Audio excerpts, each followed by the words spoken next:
The Big Footy Port Adelaide podcast is proudly sponsored by New Vision. My team, Conda, power.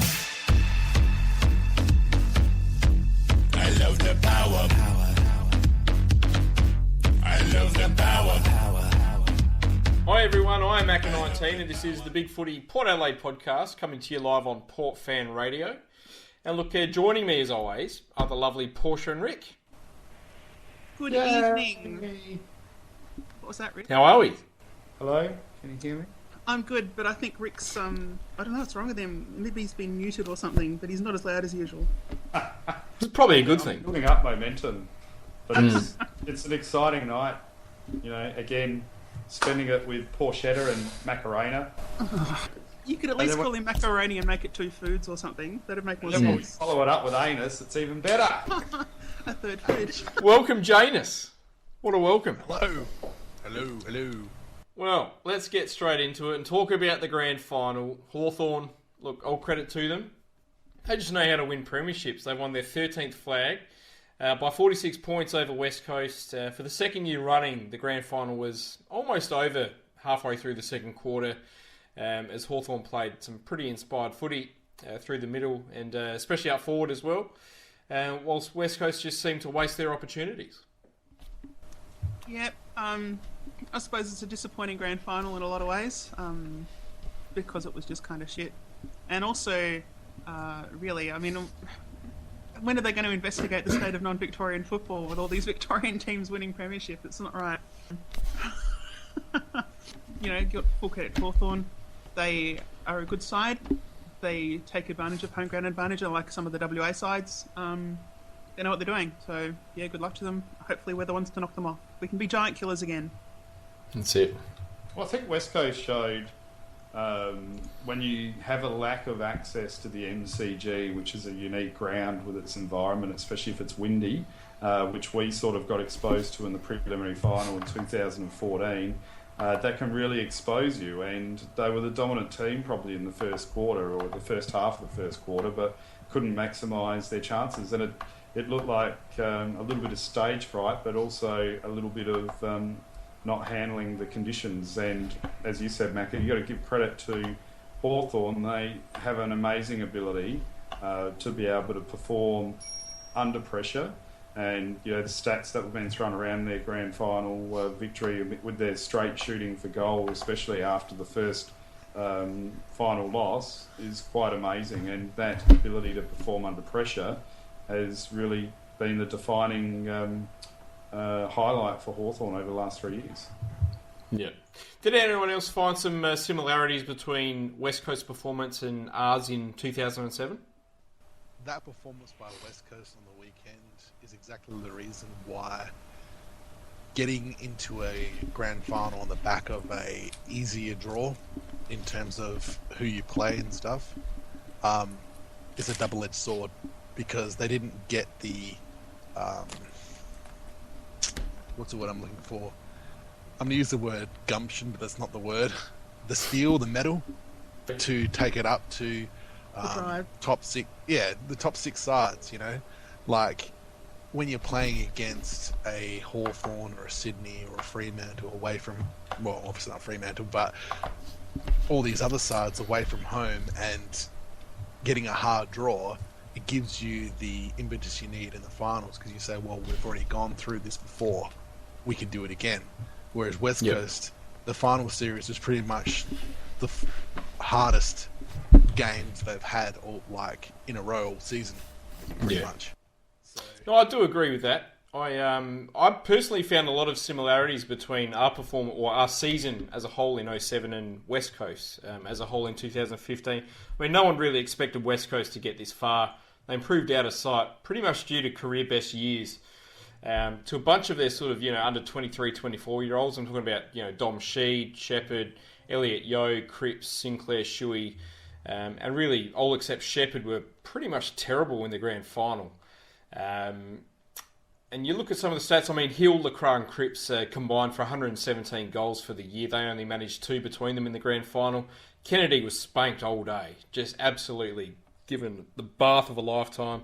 Elliot Yeo had such a really good year, and had just 2 kicks for the day. Sinclair and Nick Nat took no marks between them. I mean, for me, I found a lot of similarities between the likes of Westhoff, Ebert, Pettigrew, Chaplin, Logan, and their performances in the 07 Grand Final. Yeah. I mean, you could say that they sort of, well, not that they didn't deserve to be there, but that they were certainly the surprise side to make it. And maybe they were on the beneficial side of the finals draw as well. But they looked nervous. To me, they looked incredibly nervous and overawed by the situation that they found themselves in. They looked far too timid from the get-go. And I don't know, they just seemed to play completely into Hawthorn's hands. I mean, the one thing that you don't want to do against Hawthorn is zone off, corral them, allow them the time and space to use the ball effectively, because you know that they are going to use the ball effectively. That's pretty much what they did, apart from one very small moment by Wellingham in the first quarter where he sort of barreled through Luke Hodge and laid a big tackle a couple of seconds later. There was pretty much no physicality to West Coast game at all. Well, the physicality is one thing, but the zoning off is another one, really. And, I think we just discussed it last week when discussing Ross Lyon style football, in that if you just sit back and zone and wait for the opponent to come to you, you can get away with a lot of wins doing that, because a lot of sides are not all that good. But at the end of the day, you can't let the teams dictate their terms by just zoning back and hoping they're going to fall into what you want them to do. Particularly when they're good at gaining possession up the ground. I mean, Hawthorn are the possession side in the league right now. There's no doubt about that. And possession football is designed to beat zones, basically, in the AFL anyway. Yeah. It was interesting, wasn't it? It was almost like the week 1 loss sort of helped them pick apart the West Coast game plan for the grand final, and I think it was it was very noticeable, that in the grand final they were really spotting up that short target inside 50 instead of kicking it long and deep to the West Coast collapse zone, and that really sort of threw West Coast apart. And from there, after they did it repeatedly in the first quarter and the second quarter, West Coast, their system sort of derailed from there, and it will be interesting to see how their system operates in 2016, because there's a little chink there now, and I think other teams will replicate that. But I disagree with you guys. You can't allow Hawthorn time and space. Richmond and Port showed that just at the end of the season. What you can do is if you cut out that short first kick from defence, and it's just amazing that those teams were so stubborn in their game plan that they wouldn't alter it at all. I think that used to be a Choco criticism and even a little bit of a Ken Hinkley criticism. But anyway, it's done now. Let's piss that off and get on to the real stuff. I guess the big news today, just about the best signing we've had for a very long time. Johnny Butcher, 1-year contract. Yeah. Go the Butch. The Butch, yeah! Woo! Woo! Get in there. The rumour is he knocked back a 2-year contract for a 1-year contract, backing himself in for a pay rise in 2017. Confidence in the young man. Well, he really needed to be given a new contract. There was probably no other option, really, with Shaw and Harvey going. We did really need an experienced backup ready to go, just in case Dixon gets injured, or Schultz or Westhoff. I'm more than happy for him to be given another year just to see what he can do, see if he can continue to develop. If he gets games or not, I'm not too sure, but we'll see what happens. Yeah, I find it really frustrating when we hear all these re-signing things in trade week. It just shits me off when we haven't completed a trade and then we're hearing about, we just re-signed a guy that we could have traded. It's like, okay, we're closing up our options. What are we actually doing? I don't know. Yeah, but is Butcher really going to get anything of tradable value this year? No. Shit, who knows? People think Andrew Moore is, so who knows? Yeah, well, I don't think so. I mean, we might get a 3rd rounder if we're lucky. And yeah. I'm not even reflecting on the fact that, we paid pick 8 for him, and so we need to try and get max value back out of him. That's so long ago, it doesn't matter. Yeah, that's right. It's water under the bridge. It's just the fact that what benefit are we really going to get out of a 3rd round pick? There's no guarantee they're going to be any better than what Butch is at the moment anyway, with his deficiencies. So I think it blows our list management out of whack as well, to be honest, because then our next best key forward is Dougal Howard, who was an absolute mile off getting a game this year. I think the key for me, and I'd be interested to hear Janus' opinion, is I think we're going to have to, if we've committed to him for another year, I hope we commit to adding up our player development resources to assist him in improving his psychological deficiency with his kicking action. What do you think, Janus? I think that what we need to do is exactly like you said. You give him every resource that's available to him to make him the best player that he could possibly be for this particular year. So apparently Ben Perkins is coming in and going to help with the goal kicking side of things, and I don't know if you can get sports psychologists or whatever in there to fix what's going on in his head when he's kicking for goal or whatever, because the rest of Butcher's game, outstanding, but it's just that one aspect that lets him down, and if you can fix that up, then we'd have such a player in our hands. But if we can put the resources into him and develop him and give him every opportunity, then if it doesn't work after this year and you've done that, then you can say, well, we tried, and then move him on after a year. But if not, if it does work, then what have you really lost? Not much. Yeah. Okay, well, can I ask a question? Basically, if you're agreeing that, okay, we'll keep him on this year and this is it. So is this it? Like, what is the minimum expectation you would want from John Butcher going in 2016 to keep him on the list after 2016? Like, what would you want to see? What's the minimum? You'd like to see some better performances in the SNFL. I know Scorcher keeps on going on about how it's not a key forwards league or whatever, but now that Shaw and Harvey are no longer there, so we're not going to be playing them in the forward line for the Magpies, which is the guy now in that side. Look, I just kind of feel, sorry, if Butcher isn't playing AFL football this year, regardless of the reasons for it, then I think he's done. He has to be. He's old enough now, he's to be done, surely. But he's got three much better footballers ahead of him.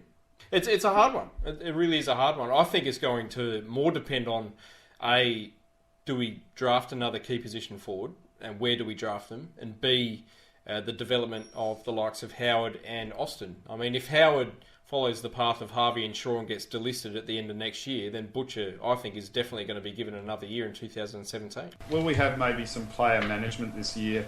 Will Schultz potentially be rested on the long haul flights and a few more away games, and his output might drop to, say, 16 games during the season, and Butch will cover unless there's an injury to Dixon, which could be probable as well, going on his recent history, to keep his general improvement. But I think monitoring his improvement will just be based on his goal kicking and his ability to improve under pressure. And if he can do that, well, then he's showing progress. If his kicking skills are not any more developed by the end of next season to what they are now, you would have to think that he would be cooked. And you never know then, but who knows? But I could see the reasons to keep him, and I'm sure he knows that he'll be fourth in line, and he's just going to have to work hard. Anyway, moving on, and I guess the next re-signing, after a lot of speculation over his signature and whether he might go interstate or get pushed out by the alleged squeeze and pressure on the salary cap. Tell you what, the only thing feeling pressure and getting squeezed is my underpants tonight, because Hamish Hartlett has signed on for a massive 5 years, taking him to the end of 2021. That is a massive contract. Do you approve, Portia? I think we've been gamed by our competitors, but yeah, it's okay. Do you think we have? Well, I mean, massive approaches to a player with a year left on his contract. There was no way they were going to force anything, except for the court having to now answer to that. It's a perfect situation if you want to cause a bit of mischief, is to say, yeah, no worries, mate, we'll pay you, blah, blah, blah. Now, if he says, I might be interested, you can say, we just couldn't make it happen. You can back out. But it's enough to raise the visible market value of the player. His agent would love it. and it sort of forces the club into a corner because if they're going to next year with Hartlett not having already re-signed at the start of the year, they're going to put up with crowd shit and whatever else. I reckon we've been gamed. I reckon we've been gamed there. I reckon they've already been talking about the contract. excuse me, long before the media speculation got played out. I reckon he was always going to be given a long-term deal because that's the way that we've gone with our key players in the last couple of years. You think back, Gray got 4 years, Boat got 5. I think Lobie got 5, Broady got 4. It's just the way that we've been going in football as a whole has been going with free agency now, very much a big thing. Longer term contracts are in the vogue at the moment. So I don't know. I reckon for me, the talk might have given him a few extra dollars, but certainly not extra years. I don't think. No, I agree that you're quite right that it fits our MO on both of those counts. But I think we've probably been done for a few dollars there.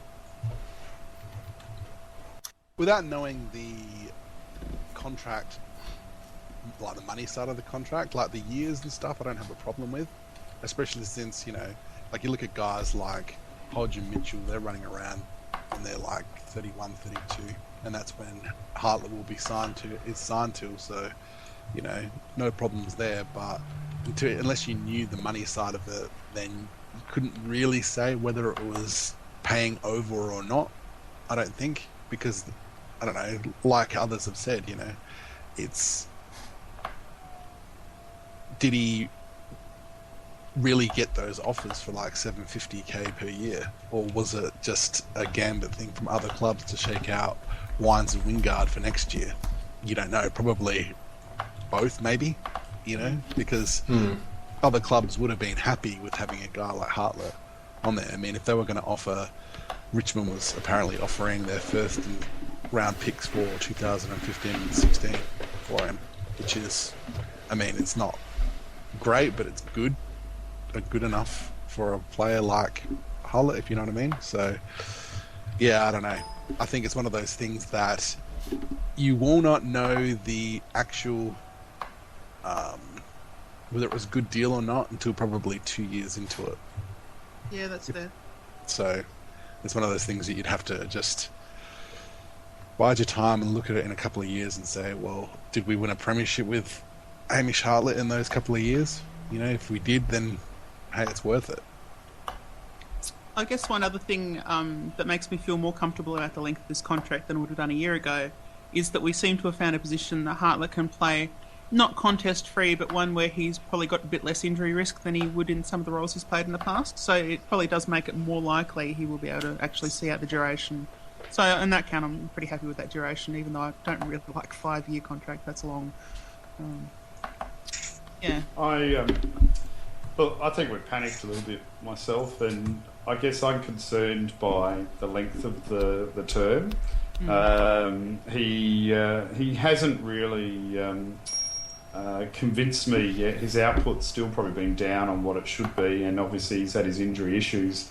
I would have thought and it could be a risky game for us by doing this, but I would have thought a 3-year deal would be more than reasonable. But again, I don't know if we've offered a longer term to take into account adjustments in the salary cap and back end instead of front load and that sort of stuff. So it's really hard to make a proper comment without knowing the full details.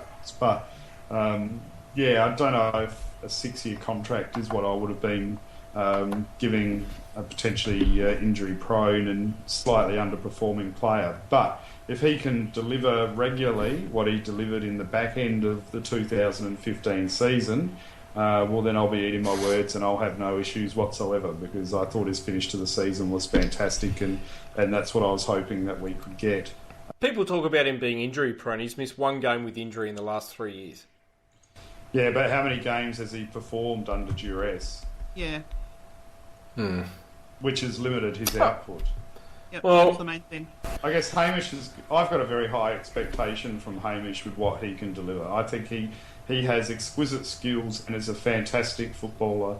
I just don't think he's delivered to that elite level enough. I mean, he is a potential Brownlow medalist as far as I'm concerned, because what he can do with the ball, with his skills. And and it's clearly noticeable in the first half of the season. He didn't have that swivel and sideway movement, which he was able to deliver, especially in the last 6 games. So obviously his groin was playing up for a fair chunk of the season, and obviously it came good by the end of the season. So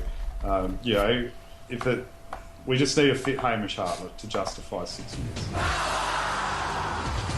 All right, let's move on and talk about the player reviews this week. It's titled The Slingshot, so we're going to be looking predominantly at the small defenders, I guess, on our list, some of the quicker players as well. So first player is Matty Broadbent, the Cobra. At 25 years old, he played 21 games in 2015, dropped early in the year, averaged a career-high 20.2 disposals and almost 3.5 rebounds per game.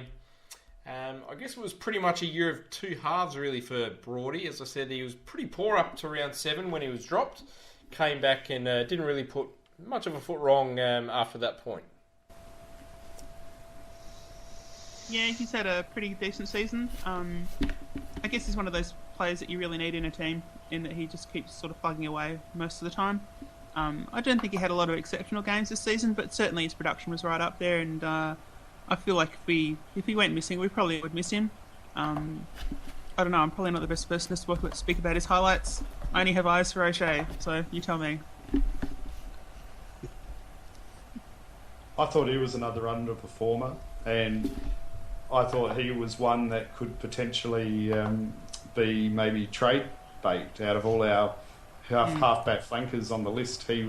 He's probably the one that might command the most value due to his reliable skills. But he sort of went in and out this season compared to the season before. But his upside, a bit like Hamish, is fantastic. We just need to be able to drive more continuity out of that upside.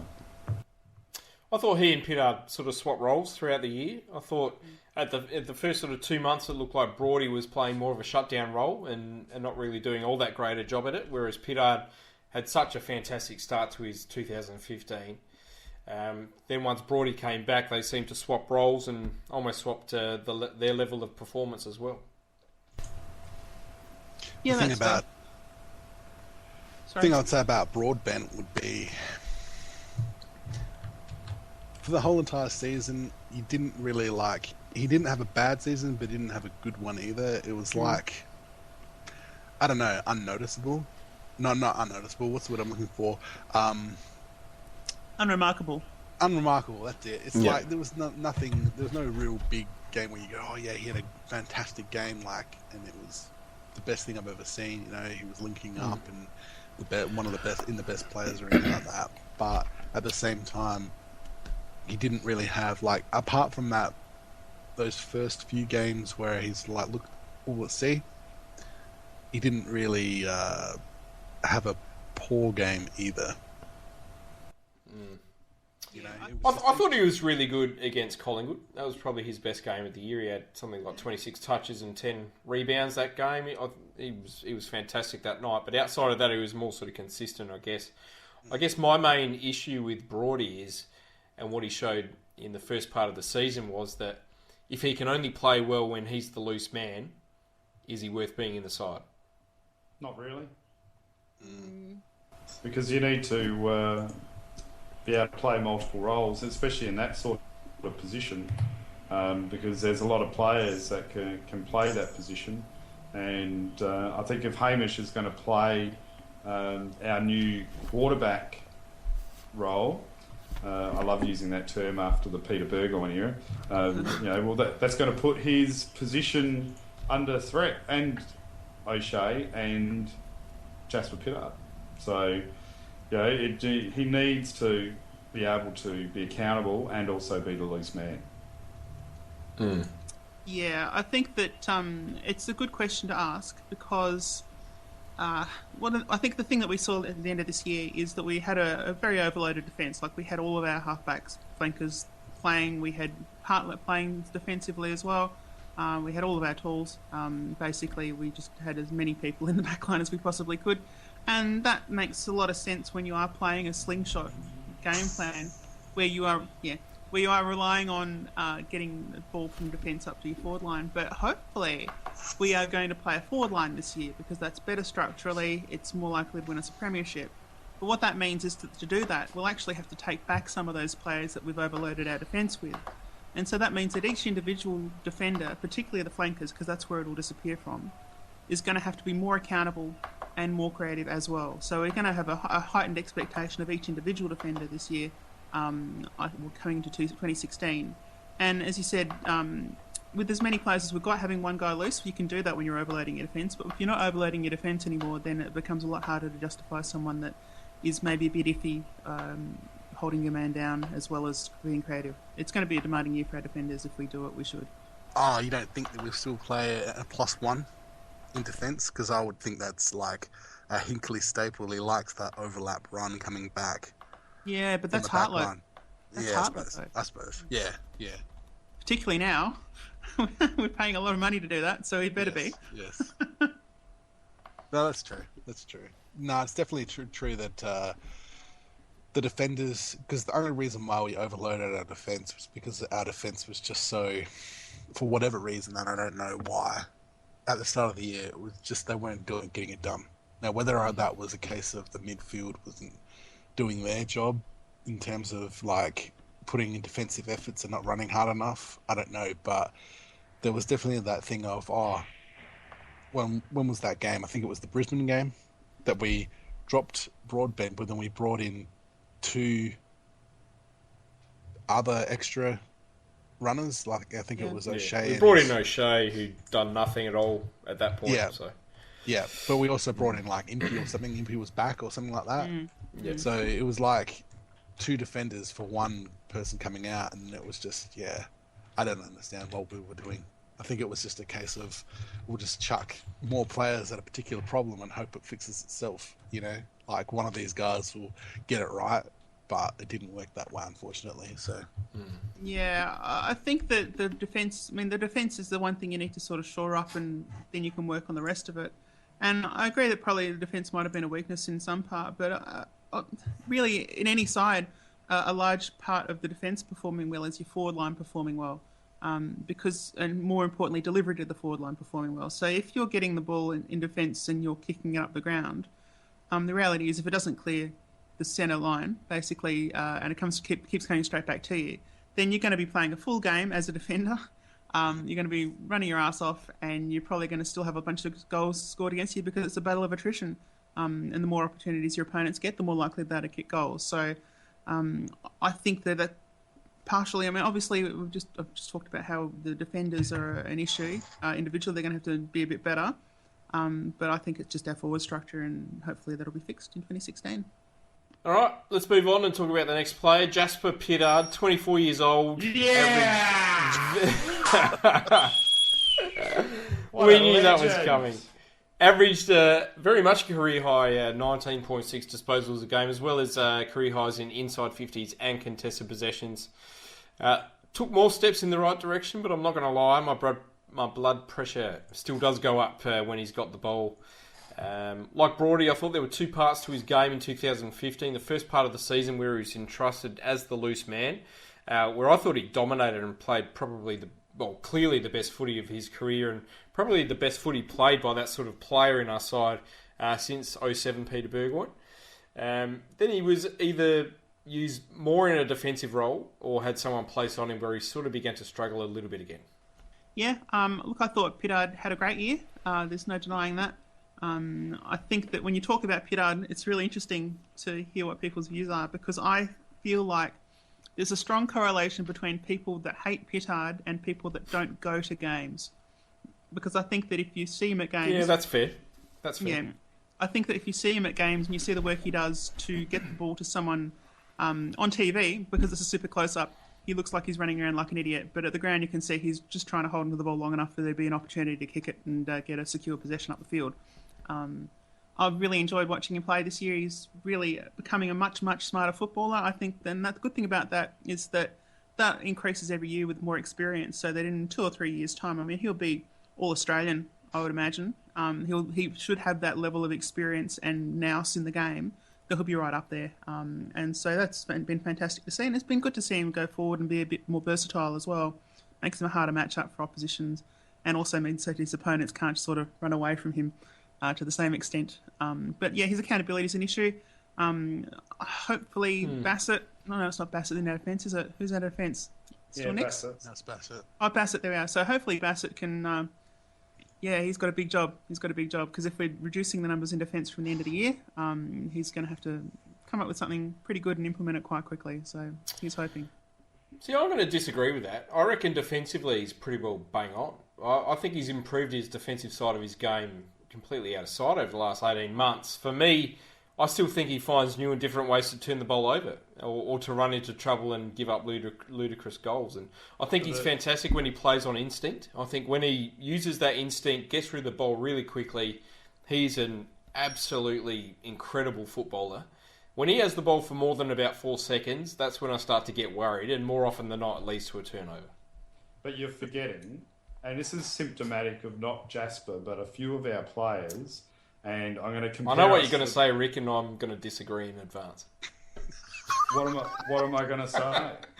You're going to say that it's the players upfield that aren't moving enough, No, or that sort of thing. Screw Aren't you, Rick? you Norwegian whore. It's got nothing to do with that at all.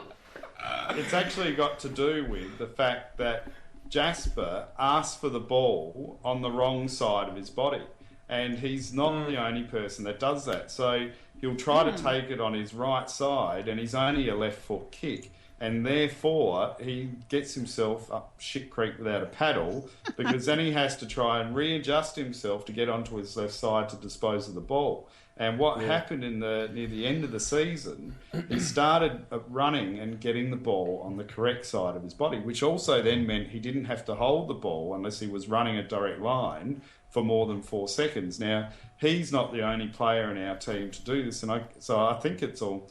a bit of a coaching issue that needs to be improved on. And this is where, if we compare it to the best team in the competition, Hawthorn, their left footers will take the ball on the left-hand side of the player, so they are already on their correct side most of the time. And I'm just looking at the Lost Pets website, and there's a donated rabbit called Portia. There you go. But anyway, so Portia, you're up for adoption.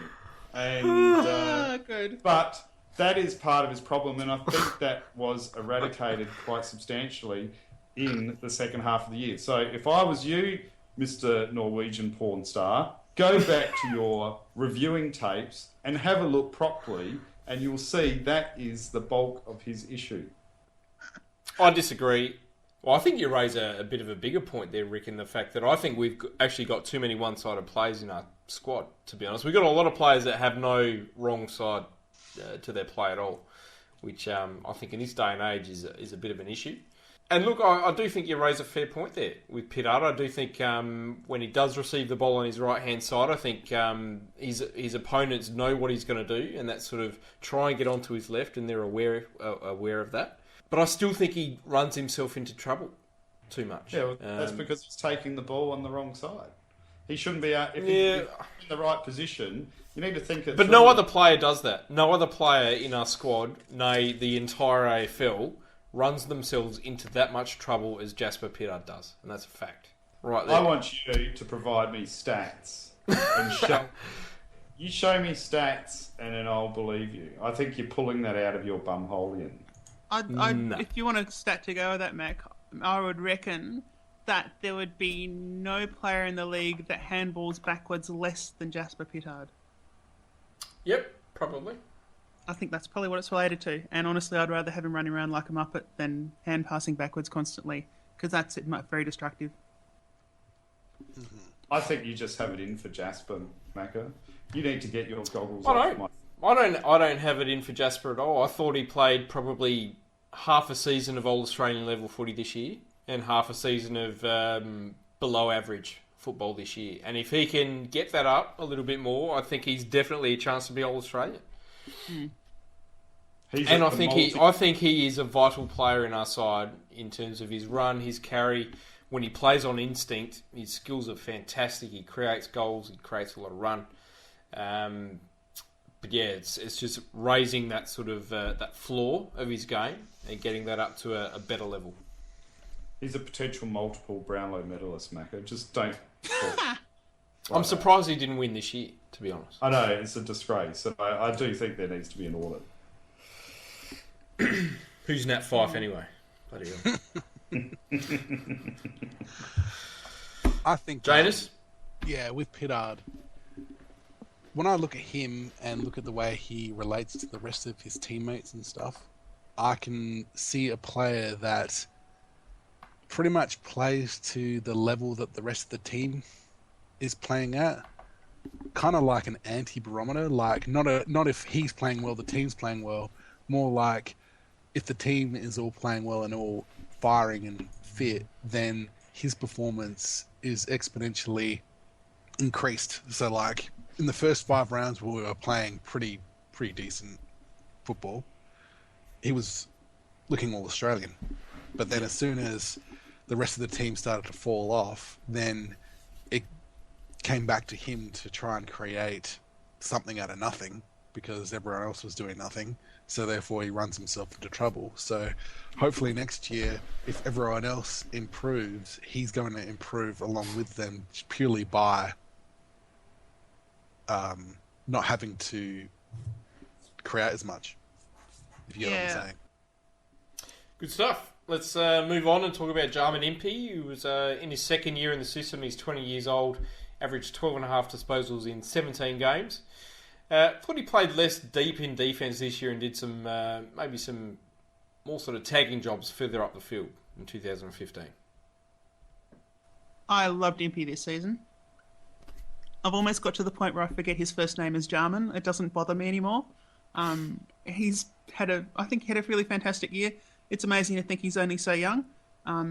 He's one of those players that I think, it's probably a big call, but I think in terms of his ability to play around the ground, I think he is almost Sean Burgoyne-esque. He's got a bit of work to do, but I feel pretty comfortable with him playing most roles in the side that you'd play at a position of his size, because you know he's going to try, and you know he's got a bit of talent, and you know he's got a bit of brain, and he's got a competitive edge. It's been really great to see that develop, and I really look forward to seeing him carry on.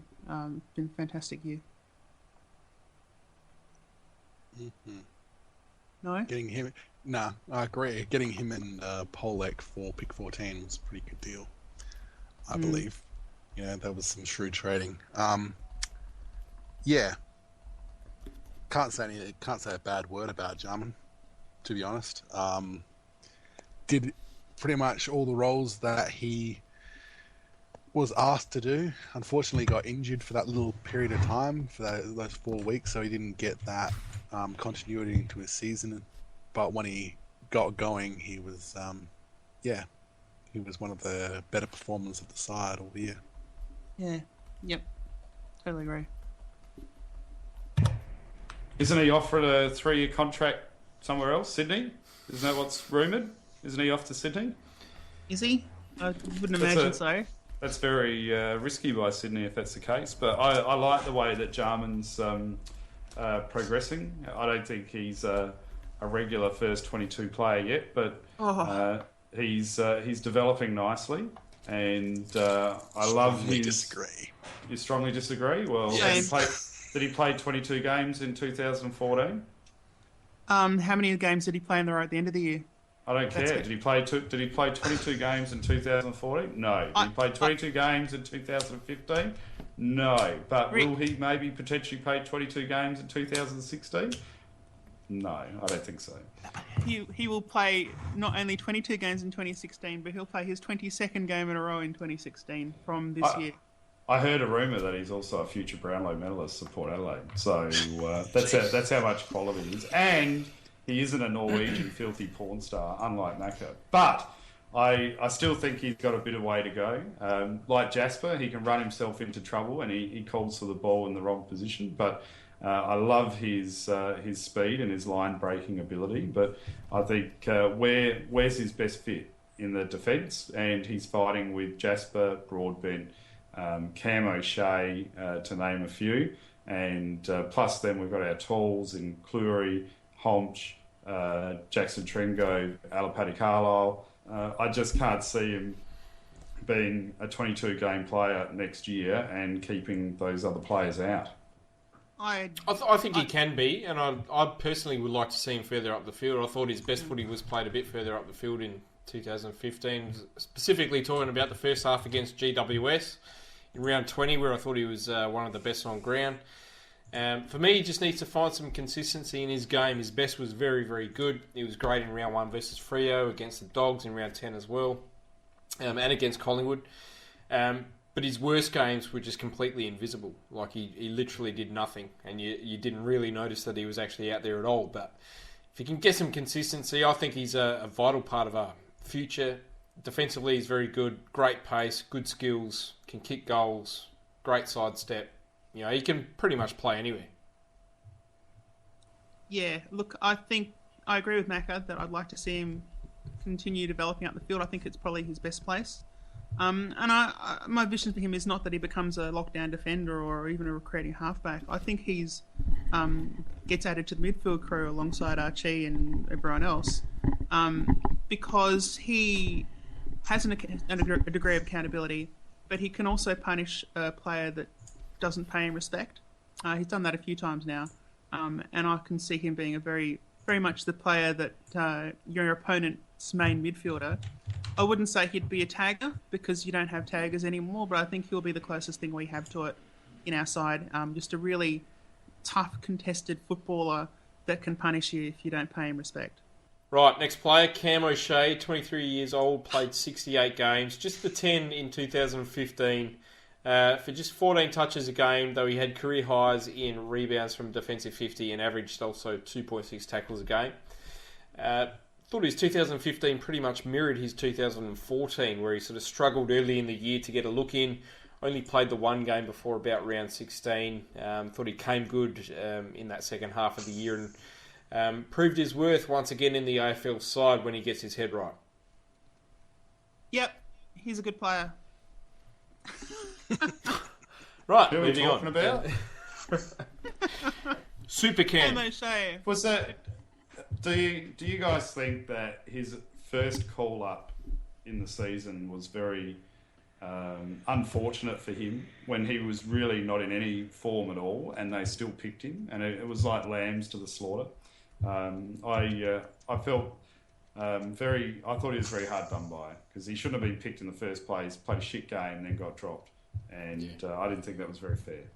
Same thing happened in 2014. He probably wasn't in great form to start the season. He got 2 games, I think in about round 4 and 5, didn't really play all that well, then got dropped, and we didn't see him for 10 weeks. So, very, very similar to last year. Yeah, it feels like he's being Michael Pettigrew in that Pettigrew had some good things. He had some good attacking sides to his game, but the way he got his opportunities was really iffy. I don't know. I think that Ken has a lot of faith in some players and he'll keep giving them chances. And I think that O'Shea, if you're going to have it be anyone, it should be him because he has shown that if he does get a decent run, he picks up form. He does well, you look through his games record and every time he's played well, it's been games in a row. Like maybe he's just a player that takes time to warm up to the level he's playing at. And big games as well. Yeah, well, look, I mean, he played every game in 2013, I'm pretty sure. Yeah. 2012 when he debuted, he played, the first 3, and then he played a crappy one later in the year. 2014, all those games in a row at the end of the year. 2015, all those games in a row. When you're playing defence, I mean, I guess it makes sense to play players as a unit. We talk about how defensive units, the best ones are always the ones that are used to playing together, and I think that this is really just a demonstration for one defender that if you are used to playing, if you can find your spot and you can work out what your spot is in the team, then you can perform. And I think that O'Shea has really just through his form line, he's made a case that he should be playing every week, even if he starts a bit slow. Well, I'll ask the question a bit differently here. What does he do wrong rather than concentration? I think it's his concentration. I think similar to the form of the power side as a whole this year, I think he struggles when he comes up against lesser sides. I think he really thrives when he comes against really good opposition. and that seemed to be the case in previous years as well. I think when there's a big game, I think he's super reliable. So I don't know whether he just gets, maybe in his mind, he thinks, oh, well, we're playing Carlton, it's going to be an easy game, or what it is in that regard. But I don't know, it just seems to be a bit of a correlation there for me. Maybe he has a low care factor. Maybe he's happy to go with, seriously. Maybe he's one of those people that's a little bit phlegmatic and goes with the flow, and so what? If I'm not playing this week, doesn't matter, I'll play for the Maggies. Whereas, some people have just got that ultra competitive drive that they need to be the best at anything and everything they do, and some people, they just seem to subconsciously coast and get that rev up. Oh shit, let's give it a go because my ass is on the line, and then they plateau back down again. Well, as I said, I mean, his form at SANFL level all year was horrible. It was diabolical at some stages, and he looked absolutely shot as a footballer earlier in the season. But I don't know, it just seems like, and I agree with your comment about Pettigrew, he does have the Michael Pettigrews in terms of, depending on the level that he's playing at, he seems to play a lot better the higher he goes up. Yeah, and I kind of wonder, like, we're looking for reasons, and I think there's probably a really simple reason that is really common for people, is that maybe he's just one of the people that learns a lot better through doing than by practicing in pre-season. And that's why he comes good later in the year when all the team rules have been settled and he's seen how they've been used and how they're deployed. And it's like, so I need to do this then, and all these really simple things, because not everyone learns the same way. Some people pick up the theory and they can run with it, and other people, they have to bang their head against a wall multiple times to work out what they have to do. I'm definitely one of those people. I think a lot of people are, and it could even be just something as simple as that you hear all the theory in pre-season, but until you see it on the field and you work out and you can go back through your footage and go, I did that wrong, maybe it's hard to pick up. Maybe that's why we have this video stuff. All right, moving on and talking about Nathan Cracker, 27 years old, his first year in the system since 2011. I guess we all hoped it would be a bit of a fairy tale story in 2015, and whilst the team failed to live up to expectations, I thought Crack definitely performed above his expectations this year. He averaged 15 touches, over 2 rebounds, and nearly 3 inside 50s a game across 14 AFL matches. Had great form early in the year before controversially going back on the rookie list for a couple of weeks. Came back on a couple of weeks later, finished the season in great style with 3 massive games at the end there. I love the Crack. Yeah, everyone loves a bit of crack too, man. I want some crack, and I don't want Macca bending over anymore. That's just not it. Janus, what's your opinion on crack, mate? Cracker. Anus is full of it. Full of crack. What would we say about Cracker? Pretty much same sort of. I would say if O'Shea got, nah, it's not like that at all. I would say probably the fitness side of things and his ability to run out games. Once he improves that, he's going to be a player that you're gonna probably think to yourself, why isn't he in our best 22? Yeah. I mean, he has all the tools, and he probably put a few players to shame in certain games during the year when he was doing the right thing, and they were all just like, throwing their hands up and going, what do we do? And Cracker was there going, well, this is what you do, and kind of like leading from the front. But that could be because he's a little bit older too than the rest of them. Yep. In the back line, so he's got a bit more of a sense of his own football mortality, if that makes sense. Like, he knows there's going to be an end to his career, whereas guys like Pittard and Broadbent and O'Shea, they're still young or relatively young. I mean, under 25, or 25 or younger. So, I think Cracker was such a great pickup, and I'm really pleased that he got it together this season, because there was, when he came back to the club last year and he was overweight and really not an AFL standard footballer in terms of his fitness and stuff, and to get to where he's gotten to through the year and actually playing games and all that sort of thing, It just shows his Maturity. and his desire to actually become a better player.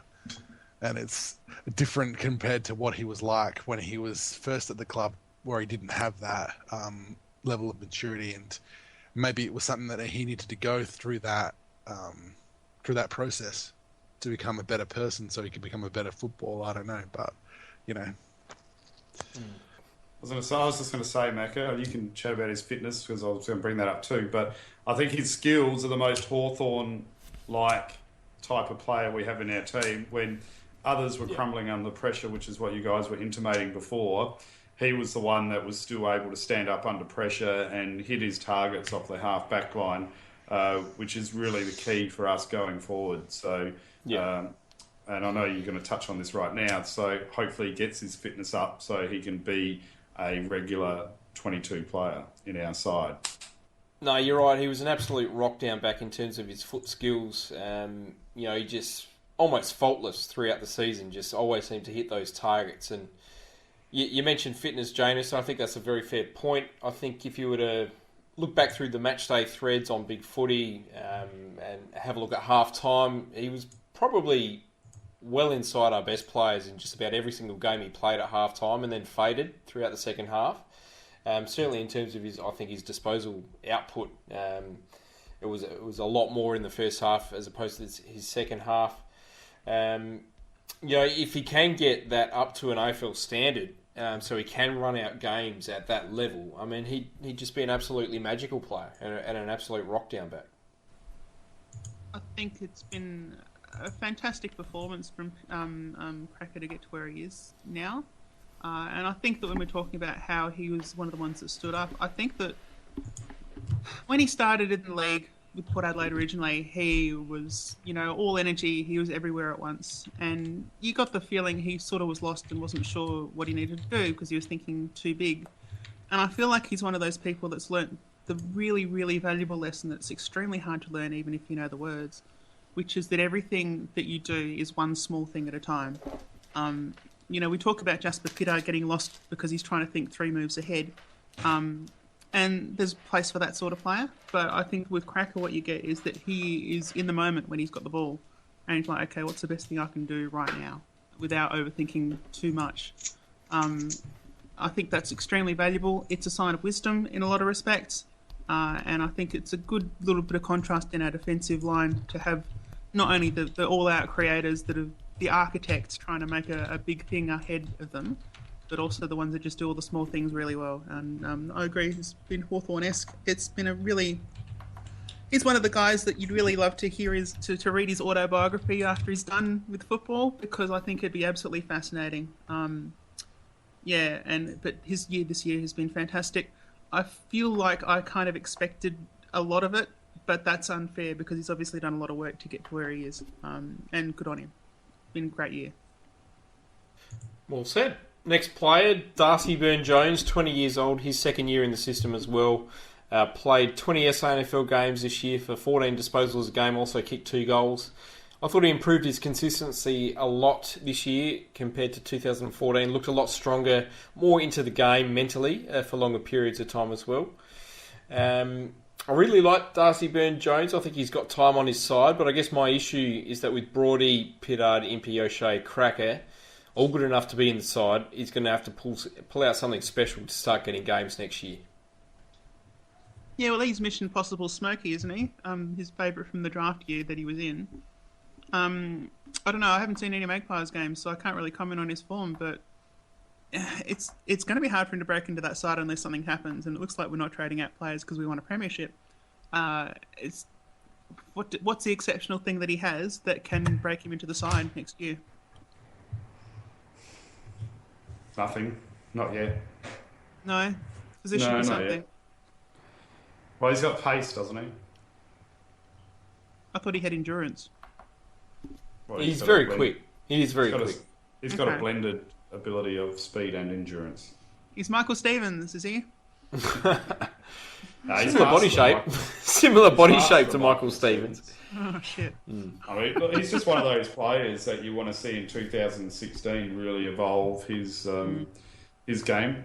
I guess I guess that he's one of those players where you can hold on the list for a little bit longer to see what happens, because we've got a bit of churning over the next couple of years. So I wouldn't be expecting him to really force his way into the side unless there's some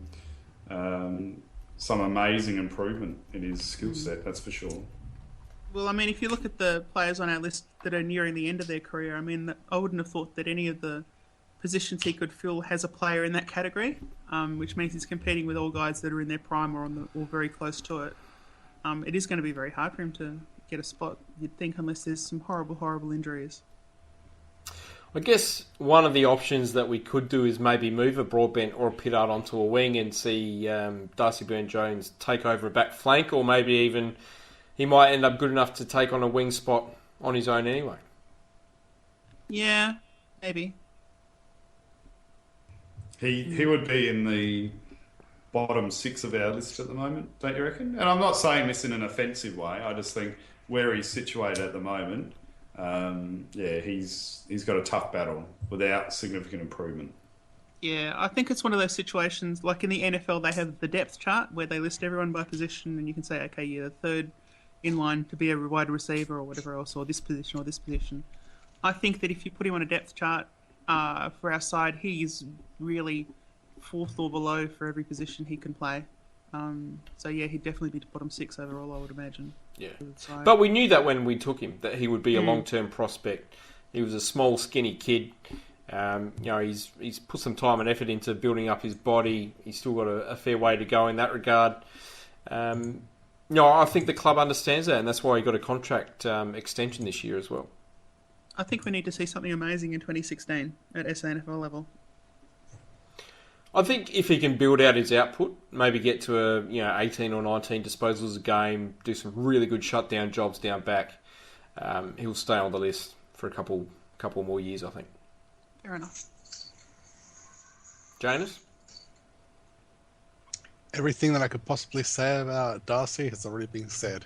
The only thing I would say is that having players like him on the list is what a premiership quality side actually does. They've always got some player that's being developed in their reserve side, so that when the other players get on a little bit, you've always got someone who can come and step into that particular role. So possibly what the club might be thinking of is, like, in a couple of years' time, once say Byrne-Jones is developed to the point where they go, okay, let's give him some games or whatever, and he performs well, then you could possibly look at losing a guy like a Broadbent or an O'Shea or whatever. I mean, not saying that you would do it, but that could be the thing they're looking at in terms of, well, you've got that tradable commodity then. Conversely, you could do the same thing with Byrne-Jones as well. So you've always got that extra. It's always better to come from in trades, a position of surplus than a position of scarcity. Because if there's not many of them, then you're always looking at, well, who we're going to replace them with.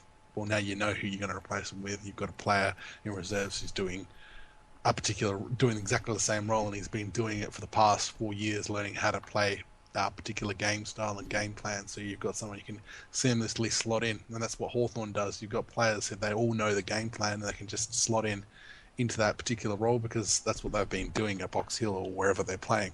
So that's what I'd be saying about keeping on the list, but at the same time, it could be one of those things where he doesn't show anything, and then after a couple of years or whatever, it's like, oh, well, it didn't work out. Let's try something else.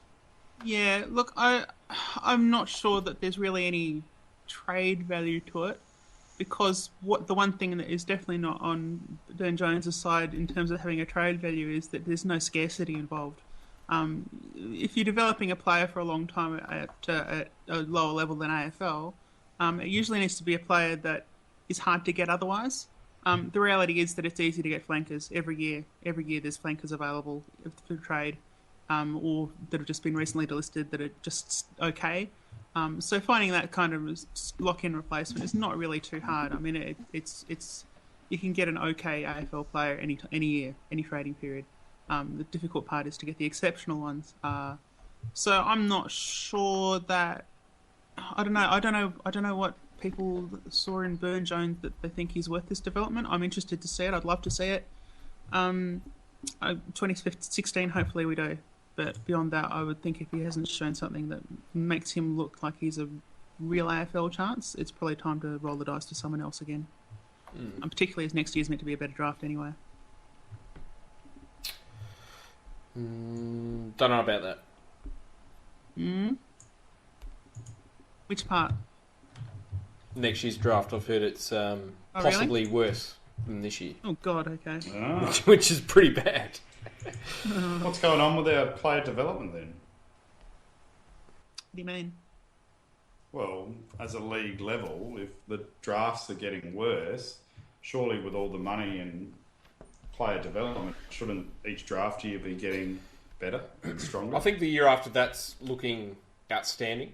I think 2017 is meant to be a bit of a super draft, but from what I've heard, next year is meant to be pretty light on as well. I saw an under 8 game. That happens sometimes. So. Yeah. I saw an under 8 game last week, and that Charlie kid was just out of this world. I can't wait for another 10 years. It'll be awesome. Okay. All right, last play we're going to talk about Sam Russell, 19 years old. He was a small defender. Played 21 matches at SANFL level this year for 12 disposals, 3 marks a game. I thought he improved quite a lot in 2015 compared to what he showed in 2014, but I guess not enough as he was delisted at the end of the season.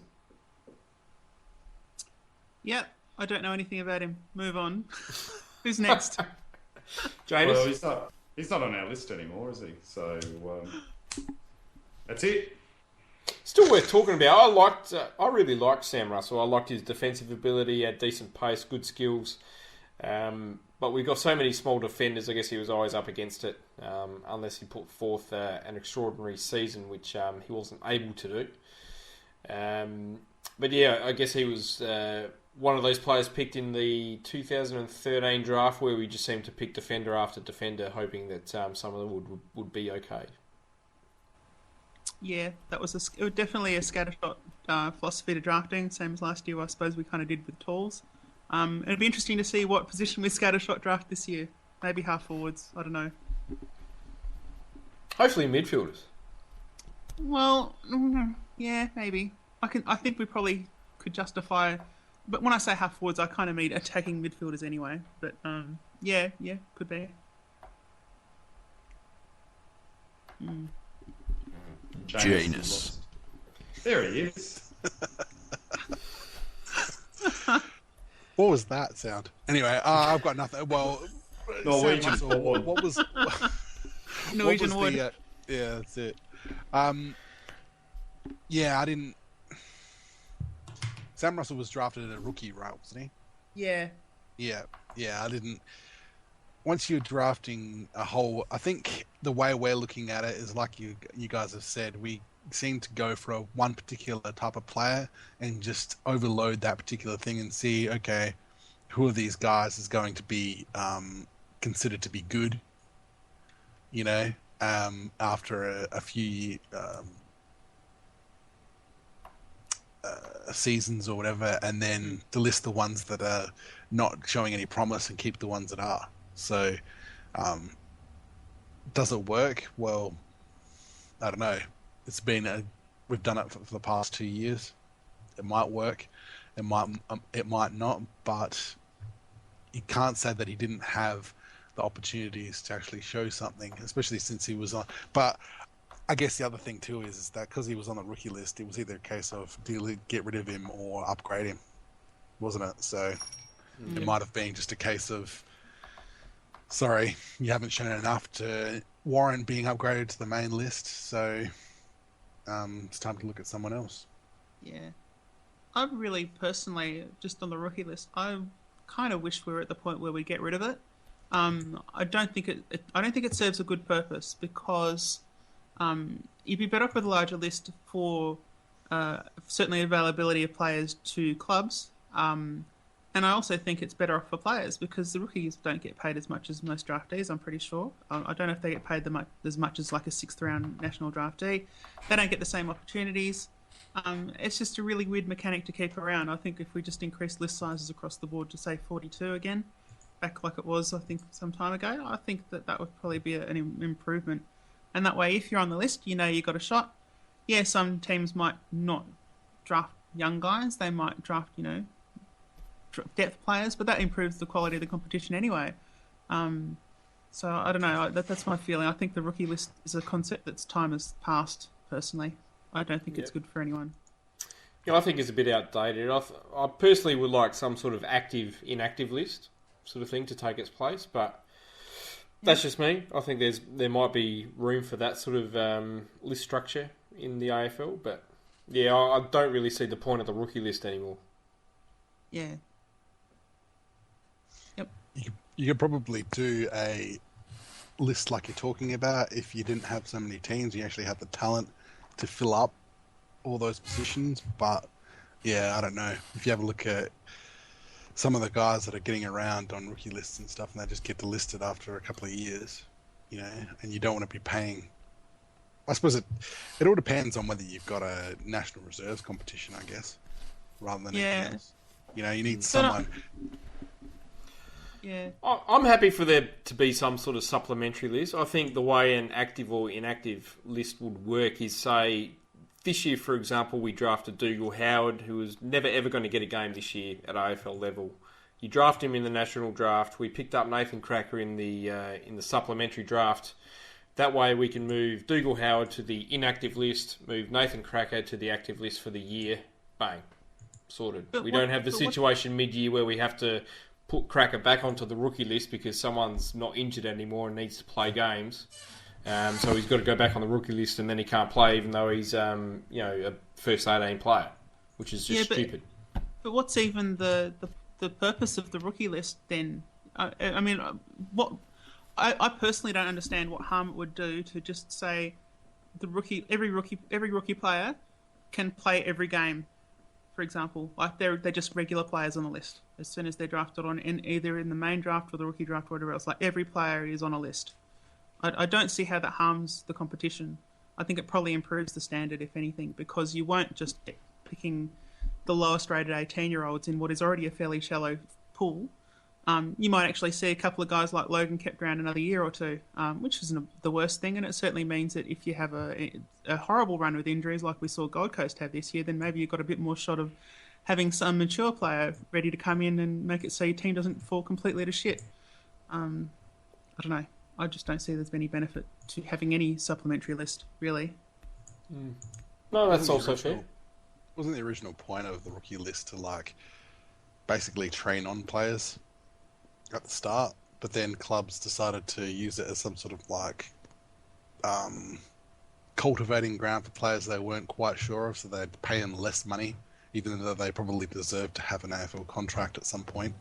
But they'll say, oh yeah, we'll pay you 50 grand or 40 grand or whatever, and then we'll get you for free. And we can have a look at you for a couple of years before we pull the trigger and put you on the main list. Yeah. I think it's another one of those rules that was sort of created by the AFL with no thought as to how teams would use it, like most AFL rules. Yeah. It was probably better when you were only allowed 2 rookie list players, and that was it. Yeah. Every club had 2, and then suddenly some clubs were allowed to have 6, and now every club's got 6, and there's probably just too many players in the system right now. And also, originally, rookies, you had to be under a certain age. I think you basically had to be like a... It was under 23, I think. Yeah. And now you can have rookies at any age, and, veterans, whatever it was for a while, they counted against your rookie list and shit like that. And it just became a farce really quickly because the original purpose was not really producing a lot. Yeah. And guys like Tom Logan and Heath Scotland, who are 31 years old, aren't rookies. Quite clear. No. So they should just scrap the name rookie list completely because there's not a rookie list anymore. No, or just scrap the list and extend the main list. In my view. Anyway, that's my draft politics corner for the week. I'll shut up now. That's it. And on that note, that ends the podcast for this evening. Thank you, everyone, for coming back on. Thank you. Can I just add one thing? There's talk about Jimmy Toumpas coming to Port Adelaide, and we haven't discussed that yet. What do you think? I think depending on what we would have to give up, I think it's very much a good situation to be in. I'm happy for talented players to want to come to Port Adelaide. If his body's right, which might be under question, and if it is right, if he can develop, it's one of those sort of low risk, high reward sort of picks if we get him for the right price. Yep. Well, there's a midfielder you're looking for, Macca. Well, that's it. Draft a midfielder. Maybe we draft or we trade in Toumpas and go to the draft and try and find another project key back as another backup and another project key forward and see if any of them come good. Yeah, I don't think we really need a key back, but I think a key forward is definitely on the cards. And a player like Toumpas with with pace and skill and goal sense and that sort of thing, if he can develop into that sort of player, then that's fantastic. Yeah, from the live games I saw at Toumpas this year, there was some aspects of his game I was pretty pleased with, and they're the ones that I always rabbit on about, like blocking and shepherding. He did do a bit of that, which I love seeing. So it's good, and particularly from an outside player, it's really good to see because it's so easy to be a loanie, particularly in a side like Melbourne. Ben Newton, he didn't do any of that stuff. I can tell you. But people are saying Ben Newton had a better year than Toumpas. I don't agree. But do you know what I love? If we get Toumpas is when we have a successful year in 2016, how all the opposition supporters will squeal about how many first round draft picks we have in our team and how we've cheated the system or something. Yeah. Look, we can't help being a destination club. If players want to come here, come to Papa. Well, why is that? What has changed? Why are we now a destination? It's because we're the club that gets deals done. That's all it is. We're the club that gets deals done. If you're a player and you're thinking, I want to go to a club, you don't talk to Collingwood because they fart ass around and they promise you the world and then they don't try. Or they just say, nah, I couldn't do it, mate. Sorry, do whatever. Whereas Port get deals done. And that's really attractive if you've got to make a big decision about your career that you're a bit uncertain about. And I also think that people have seen over the last few years how players develop at Alberton. And they've developed a lot. A lot of players that people were happy to write off, guys like O'Shea, developed into some very, very good footballers. So why wouldn't you want to come here? Janus? I was going to say that pretty much, when was the year that Paul Connors said he wouldn't... Basically, it was 2012, I reckon. For Port Adelaide, 2009. Out of any conversations and stuff, and just concentrate on developing your own list and getting draft picks and stuff, because we weren't at the stage of being able to attract tradable players. 2009, because I reckon it was his client John Butcher that got drafted, and I remember the interview on Fox after he got drafted, where they brought up his quote of saying that no one wants to go to Port Adelaide, and they said, well, one of your clients has actually gone there now. What do you think of that? Yeah. Well, I was just going to say that he's actually been proven. October 8, 2009, in the Australian. Yeah. A leading player manager says Port Adelaide are having trouble getting deals done because no one wants to play for the club. Yes. And then you can see it's turned around because his client was Paddy Ryder last year. So it's one of those things that once you get your house in order and get the development and get the support staff in place, then everything else will turn around. But you've got to have that there first before you can start to attract anyone else. You've got to fix the internal before you can concentrate on attracting things from the external. And I think that's what some of the clubs like Melbourne or, they don't seem to want to do that. They all think, oh yeah, we'll get these players in and this will fix the problem. But you got to fix the problem inside first before you can start doing that. I think the leaders internally say, nah, we've had enough. Time to make a stand. We're going to sign on and go through this together and get this club out of its shit. I think that was an important moment. And we saw straight after that, Ebert came, Homsch came, Polek came, Monfries came. Matty White, who had no link to Port Adelaide at all, wanted to come to Alberton. All these players have come here. Paddy Ryder, now possibly Toompas, Charlie Dixon. It's a lot of players that have chosen to come to Alberton from other AFL clubs, and it's a great thing. Is that because the coach has a vision on where that player will fit in with his game plan and then articulates to the player the need that he has for them, and therefore the player really gets attracted to that role and that vision and therefore wants to come to the club? That definitely happened with White, didn't it? That was the reason why he came over, because Port Adelaide and Ken said, this is how we're going to play you. You're not going to be the sub every week like he was at Richmond. We've got this particular vision that we're going to say, we're going to have you on a wing and you're going to do this. And he's like, well, this is where I want to go.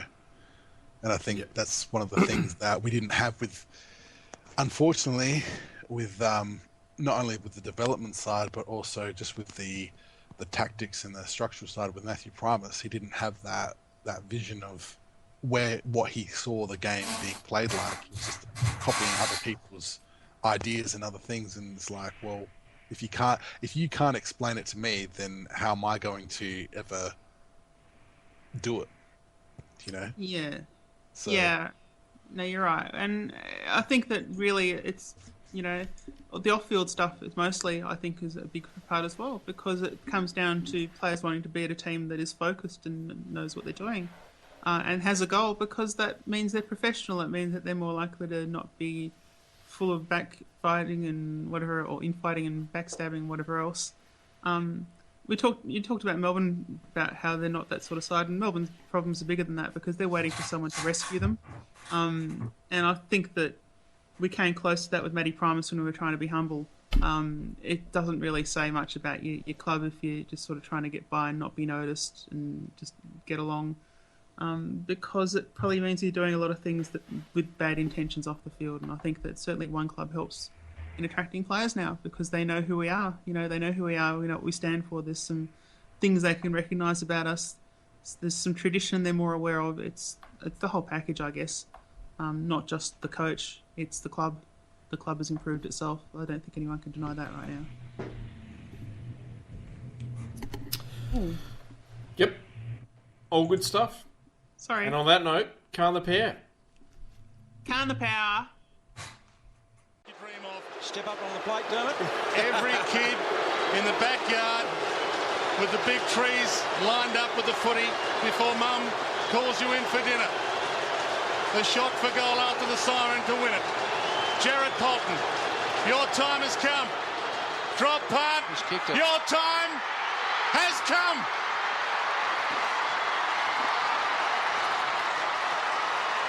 What a win.